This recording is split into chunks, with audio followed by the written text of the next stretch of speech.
It's really an honor to be here with all of you amongst this amazing action that's going on right now. So, like Aniko said, I was asked to present a bit of the historical context on behalf of the Japanese American Citizens League, or JACL. For those of you who are unfamiliar, like Aniko mentioned, we were founded in 1929. We're the oldest and largest Asian American and Pacific Islander civil rights organization with over 10,000 members nationwide currently. So as I stand before you as a fourth generation Japanese Chinese American, it may not be immediately apparent as to why I'm at a rally about immigration and refugees. But as you know, although the U.S. was founded on principles like freedom and liberty, we live in a country that has been plagued by intolerance against nearly every community that has ever come here. Asian Americans have always faced a hard path to immigration, famously through the Chinese Exclusion Act of 1882, which prevented Chinese immigration, and further acts which expanded these laws to prevent immigration from any Asian countries by 1924. It wasn't until 1965 that the U.S. was reopened to Asians. Think about that. 1882 until 1965. It's 83-year time span. Okay, that's right, thank you. The story for Japanese Americans is that of the forced removal from our homes and incarceration during World War II. For those that aren't aware of this history, on February 19, 1942, President Franklin D. Roosevelt signed Executive Order 9066, which effectively forced 120,000 Japanese Americans on the West Coast out of their homes and into camps scattered throughout the most desolate locations. Most of these families lost everything they had, and some never moved back west after the war because it was such a traumatizing experience. It's a story that's made personal for me when I think about my grandmother. Although she was born in Hawaii, when Executive Order 9066 was carried out, she was an 18-year-old who had traveled to LA to spend time with her newly born nephew. Imagine crossing the ocean to visit your older sister, her husband, and her child, just to be locked up from ages 18 through 21, never having committed a crime in your life. Being forced with your family from your home to live in horse stables at a racetrack before being shipped out to the hastily made barracks in Hart Mountain, Wyoming, a place far more barren and frigid than you've ever seen before. After the war, my grandmother did eventually move back to LA, where she lived a humble but happy life. Even with as much harm as this country had caused her, she still loved it, doing everything she could to fit in and be American, whatever that means. I still remember trying to practice Japanese with her as a child, and although she understood every word, she would never respond in Japanese, only English. Looking back, I can't help but see the deep trauma underlying her experience that led her to turn away from her own cultural heritage.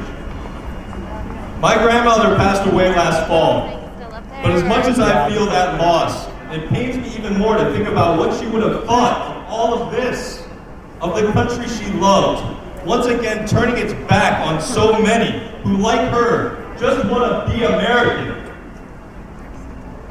There are so many parallels between this executive order and the disturbing ones that we've been faced with in the last week. On the face of it, Executive Order 9066 simply prescribed military areas from which people could be removed. It did not specifically mention Japanese Americans, but the manner in which it was implemented targeted Japanese Americans. Today, we see executive orders that do not mention Muslims specifically, but they clearly target Muslim countries and detain those who look Muslim.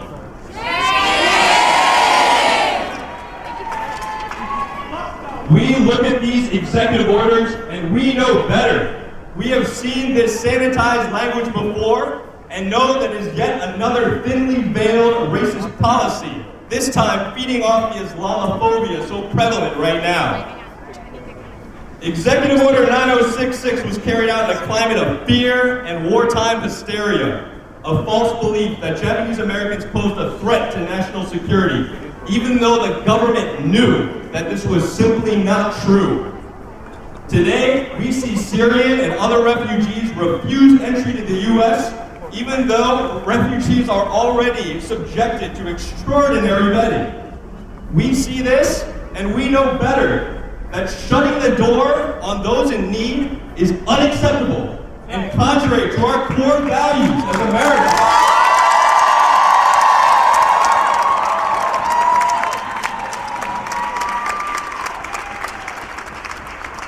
Some of you may have noticed on Monday on Google's homepage this Asian guy who was featured as the doodle.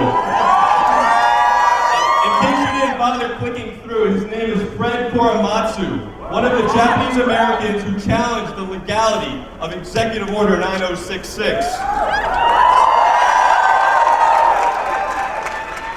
Korematsu's case was taken all the way to the Supreme Court, where he eventually lost, which was critical to the U.S. government legitimizing Executive Order 9066.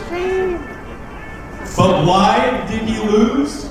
Because the government withheld evidence proving that claims of a military necessity to incarcerating Japanese Americans had been refuted by the Office of Naval Intelligence, the Federal Bureau of Investigation, and the Federal Communications Commission. In other words, the Supreme Court was presented with alternate facts.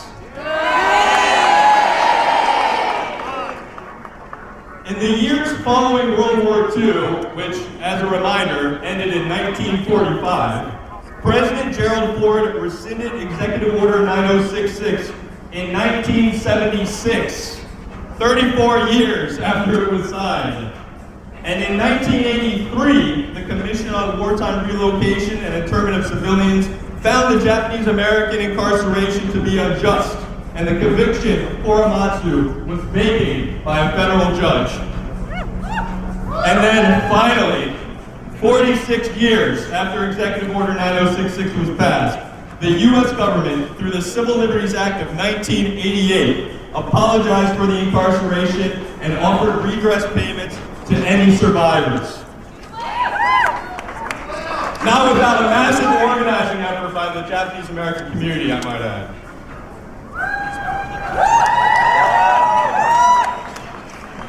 So that's the context that I, as a Japanese American, speak from. A context that has seen our community continue to defend the rights of immigrants and refugees whenever they are threatened.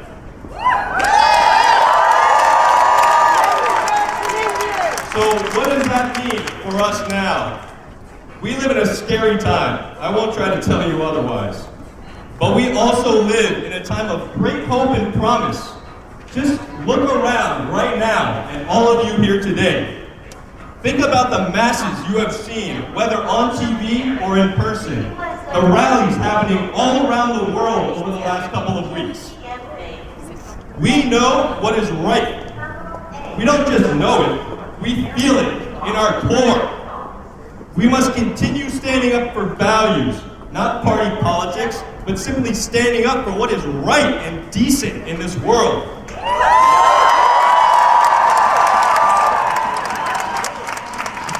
We know that sadly, our country's record on these issues is sorely lacking, which is all the more reason why we simply cannot allow something like this to happen again.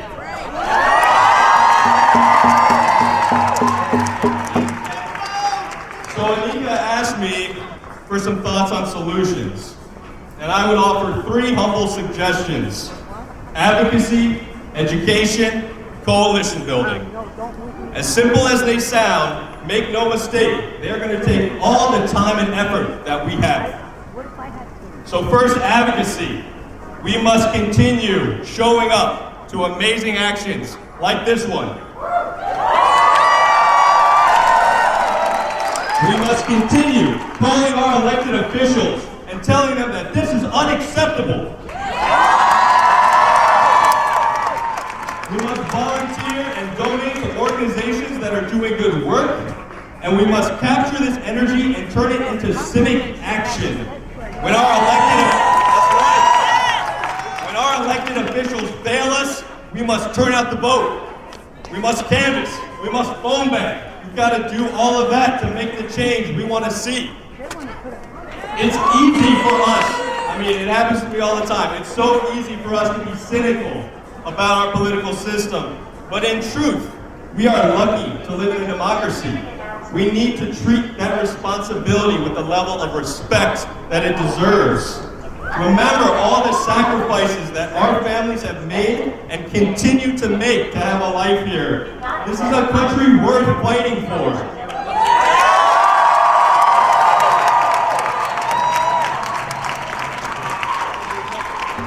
Second, education. One of my favorite quotes by the activist Yuri Kochiyama is, "Our ultimate objective in learning about anything is to try to create and develop a more just society." We need to take the time to educate ourselves and each other. We must continue educating those around us. Educating, not lecturing. Having a dialogue about why this should be important for every person who lives in this country. We need to tell our stories and uplift the stories of others. Whether it's my family's experience during World War II, my partner's family's experience as refugees from Laos, we all have powerful stories about our families coming to this country, the things they overcame to be a part of this great nation. And third and finally, coalition building. I know for myself, I've got to continue building bridges within the Asian American Pacific Islander community, but also within communities of color, within any and all communities that have suffered historically from disenfranchisement. I cannot emphasize enough the importance of organizing with those who share our values, regardless of the different places we come from. It's only through our work together that we can see the change we want to in this world. I'm going to close out with a quick quote here, one last quote. Brian Stevenson, the founder and executive director of the Equal Justice Initiative, once said, "There is power in identity. When we create the right kind of identity, we can say things to the world around us that they don't actually believe make sense. We can get them to do things that they don't think they can do. If we continue to fight, the world around us will see us for who we are, in unfaltering force for justice." To all my brothers and sisters in this fight, know that the JACL is proud to stand shoulder to shoulder with you in this grand pursuit.